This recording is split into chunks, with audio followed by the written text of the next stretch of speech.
Mr. President, ladies and gentlemen, you have given me, Mr. President, the most marvelous write-up. It's quite something to have left office to get that sort of write-up, but I very much appreciate it. I understand now the special link between myself and DePauw. It would be that Harold Macmillan was the Prime Minister when I first entered Parliament in 1959, and also was the Prime Minister who gave me my first ministerial job at the Ministry of Pensions and National Insurance. So there is an unexpected link. I regret to report I have no direct link with Mr. Wilson, except that of being in stern and vigorous opposition. It was for me a great honor to be asked to come and address people of this very famous university, which has a reputation for excellence, because excellence is the only standard worth striving for. And its achievement applauds not only those who reach it, but it pulls up standards everywhere else. I'm very grateful for the lovely music that we've heard and congratulate both the orchestra and the choir. It reminds me very much of what Yehudi Menuhin, who lives in the same square in London as I do, said to me about the importance of excellence. He said, I was taught as a student, always keep your eye on a distant star. I think that, plus the devotion and resolution to reach that star, is really the secret of excellence. Anything less is not a sufficiently ambitious objective, and though one may never reach it, one willfully goes on, always trying to live up to the very best of one's own abilities and the teaching from which one has profited. It's always good to be in a university. I gathered so much from my own time at Oxford as a chemistry student. It unlocked a new world for me, as it will for you. The purposes of universities are several. First, to pursue knowledge for its own sake. That, of course, is how they originally came into existence, how the objective was a person to be cultivated in the literature, often in the sciences, in history, and in the very, very many arts. Knowledge for its own sake. Today it has a much wider role, because we need in the modern science-based industrial world so many people specifically trained for particular jobs, for vocational training, that too must be a very much important part of the life of the university. And the third thing, which I think only universities can do, is to study all of the laws of science, to follow the things we do not know, to unlock the secrets of the universe, whether they be in outer space, whether they be in the innermost working of matter itself, or whether they be in the working of the miracle of the human body. This perhaps is some of the most exciting work, and it's very interesting that the research goes faster and faster, and something else goes faster too. It took years and years for science to be turned to the use and benefit of the wider population of our countries and of our world. Indeed, it's only really in the last 2 or 3 centuries that that has happened. But now we find that the new knowledge is being turned very fast indeed, particularly in medical science, to the benefit of all our peoples, and we are having a very much richer life because of it. Now, I understand that my predecessors who've spoken to you have spoken about the Soviet Union, and I understand why then that you ask me to speak about the changes in the world which will have come about because of the changes in that country and changes in other countries.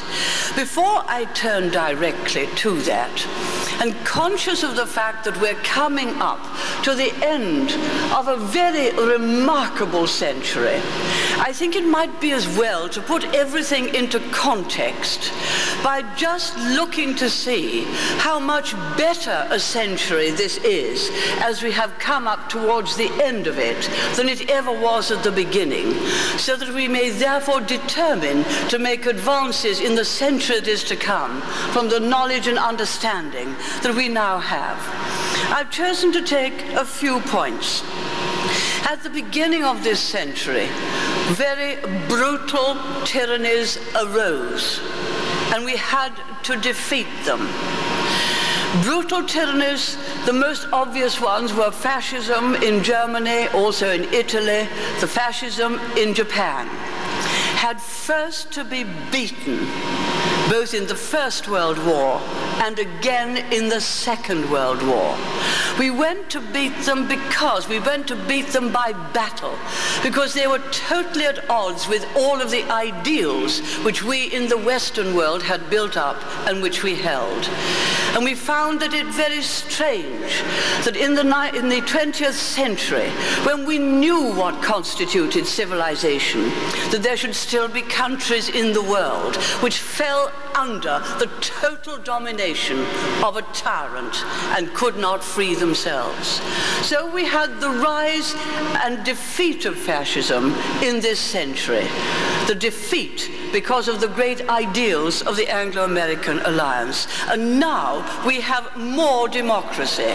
So in one way we've gone from the greater tyranny to the greater democracy, not yet complete the world over, but towards the greater ideals for human rights and human beings. Secondly, the idea that you can take land and hold it by conquest has become, in this century, an idea of the past. Of course, people have attempted it. They attempted it, for example, in the Falklands. Saddam Hussein attempted it. But by this time, we knew that you never appease a tyrant. He'll only go on doing worse things. And again, we went and saw that that conquest could not stand.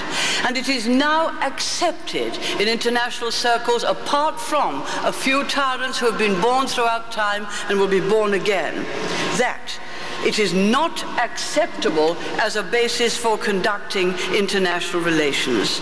And so now, towards the end of the century and in the latter half of the century, we formed firm alliances and strong defense to be a warning to any such person who wanted to achieve other lands and peoples by conquest. The third thing is that we have gone from great empires, first of which might have been conquered or created by diplomats drawing lines on maps. We've gone from great empires. Most of them have dissolved into initial and separate countries, so that people have been able to recover and honor their own national identity.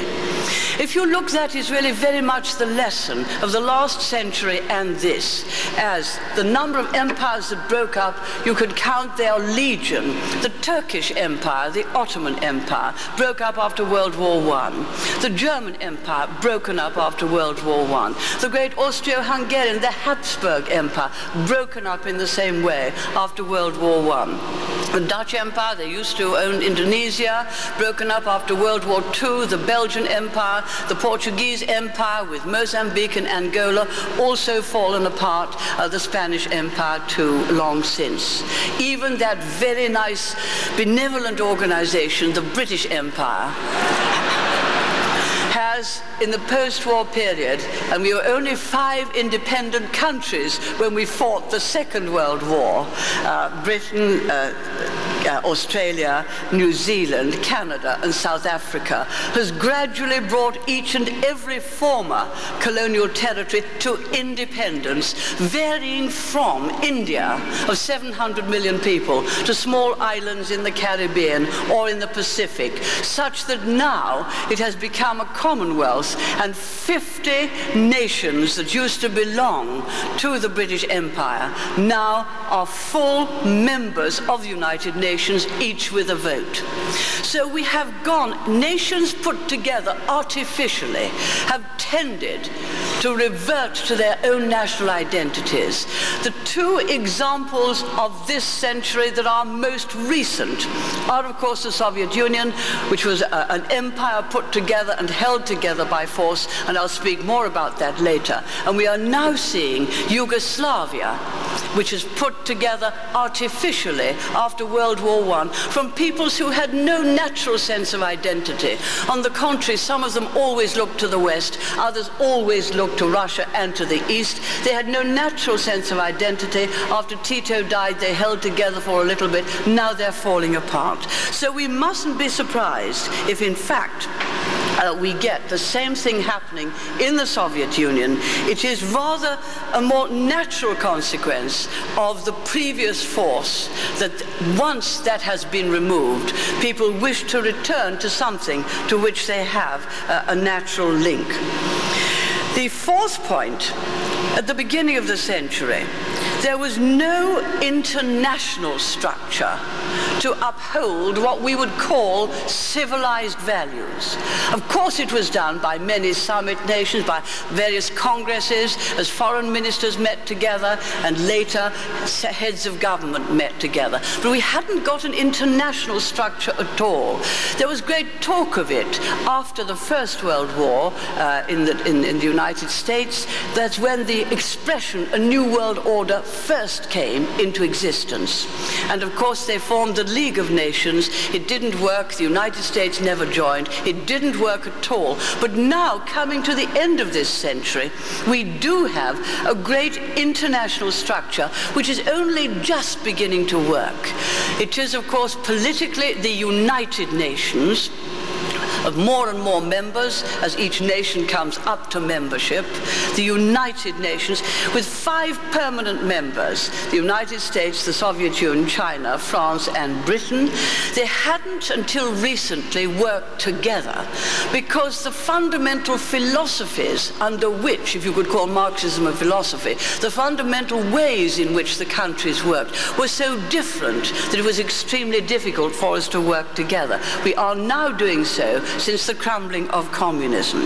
So you've got the United Nations setting the moral tones and moral standards. But let me point out, the United Nations, when it came to the Gulf War, did not in fact fire a single shot. In order for those moral resolutions to be put into effect, for the latest tyrant to be beaten, it was independent nation states of high moral ideals, like the United States and Britain, which led the way to deal with the latest tyranny. So you still have to work through the national unit, although you get the moral blessing from the United Nations. Indeed, I think that people sometimes criticize nationalism quite wrongly. Of course, if a nation gets under a tyrant like Hitler, it is frightening. But it's not the national loyalty that is frightening, it is the tyranny that is frightening. If nations who have as their objectives democracy, liberty, under a rule of law, it is these nations, the nationalism or patriotism of these nations, which actually have to be mobilized to defeat the tyranny. And so now we have the United Nations. For countries that get into financial difficulty, we have the International Monetary Fund, which works well, has done a good deal for the countries of Africa, and will do a great deal for the former Soviet Union. We have the World Bank, through which we can operate to help third world countries who need capital. And we also have for trade, and trade is the lifeblood of the world. It is what gives us the industry, the commerce, and the trade. And the freer the trade gets, the greater the world prosperity will be. So we have an organization for that. The General Agreement on Tariffs and Trade, I have to report it's not working very well at the moment because there's rather a lot of protectionism being exercised, which is preventing some of the advances which should be imminent. But we started the century with no international structure. We finished the century with a great international structure.